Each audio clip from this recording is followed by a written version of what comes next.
नुसतं शाखा भेटीसाठी आलो तर एवढी गर्दी झाली. जाहीर सभेला किती होईल? अर्थात आपण दसऱ्याला शिवाजी पार्कला भेटणारच आहोत. त्यावेळेला जे बोलायचं ते मी बोलणारच आहे. पण खास करून मी या शाखेत भेट द्यायला आलो. असं काही नाही की वेगळं काहीतरी घडतंय. यापूर्वी सुद्धा शाखांना मी भेटी दिल्यात आणि या नंतर सुद्धा शाखांना भेटी मी देणार आहेच. याचं कारण अनेक वेळेला शाखा प्रमुख असो इतर पदाधिकारी हे मातोश्रीला येत असतात, मला भेटत असतात. पण कुटुंबातल्या सर्वांना भेटायचं असेल तर मला माझ्या या घरी यावं लागतं. आणि गेले काही दिवस किंवा काही वर्ष, गेले 2-3 वर्ष सतत प्रसार माध्यमातून येते की इकडे शिवसेनेला धक्का, तिकडे शिवसेनेला धक्का. म्हटलं एकदा जाऊनच बघू किती धक्के बसलेत. असे धक्के देणारे अनेक जण आले आणि अनेक जण गेले. पण शिवसेनेला कुठेही काही, कदाचित थोडा धक्का बसला असेल पण धोका झालेला नाहीये.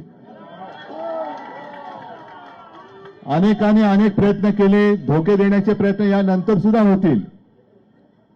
पण जोपर्यंत तुमची तटबंदी मजबूत आहे तोपर्यंत धक्का आणि धोके देणाऱ्यांची डोकी फुटतील पण शिवसेना फुटणार नाही.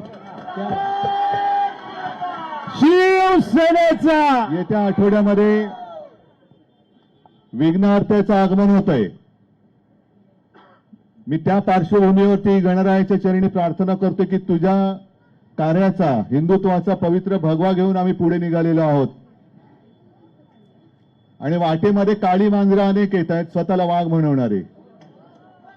त्या मांजरांचा, काळ्या मांजरांचा, अपशकुनी मांजरांचा बंदोबस्त तूच कर, नाहीतर तुझे शिवसैनिक आम्ही सगळेजण आहोतच त्यांचा बंदोबस्त करायला. गणपती बाप्पा, तुम्ही सगळे कार्यकर्ते इथे जमलेला आहात. मोठं भाषण मी काय करणार नाही, पण सगळ्यांनी एक काम मात्र नक्की करायचं आहे. ते म्हणजे कोणतं काम? आपल्या वॉर्डात, आपल्या मतदार यादीत मतचोरी होते का, मतचोर घुसलेत का? प्रत्येक गटप्रमुखांनी आणि प्रत्येक कार्यकर्त्यांनी, हा गणपती उत्सव आहे, त्याच्यानंतर मग पितृपक्ष तर मी आपलाच मानतो कारण माझा पक्ष पितृपक्षच आहे. कारण शिवसेनेची स्थापना कोणी केली? माझ्या पित्यांनीच केलेली आहे. ज्यांच्या विजय असो तुम्हारे साथ त्यांना है. काही आगापिछा नाही, त्यांना सगळ्या चोऱ्या कराव्या लागतात.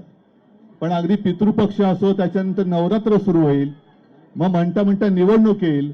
म्हणून आजपासूनच उत्सव जरी असला तरी मतदार याद्यांची तपासणी सुरू करा. घरोघरी जाऊन एका माणसाला एकच मत आहे की नाही बघा.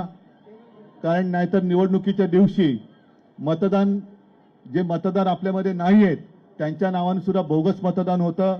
काही काही ठिकाणी दुबार तिबार मतदान होतं. तर आता डोळ्यामध्ये तेल घालून घरोघरी मतदार यादी चेक करा. आणि मतचोरी जी गेल्या निवडणुकीत झाली, लोकसभेनंतर विधानसभेत जवळपास 40-42 लाख मतदार आपल्या महाराष्ट्रात वाढवले गेले, घुसवले गेले. हे घुसलेले कोण आहेत ते बघा आणि त्यांना मतदान करू देऊ नका. पाऊस पण पडतोय, येत्या निवडणुकीत मतांचा पाऊस आपल्या बाजूने कसा पडेल ते बघा. सगळ्यांना शुभेच्छा देतो. जय हिंद, जय महाराष्ट्र. आवाज कुणाचा? लोकशाही मराठी ऐका, पहा, जागरूक रहा.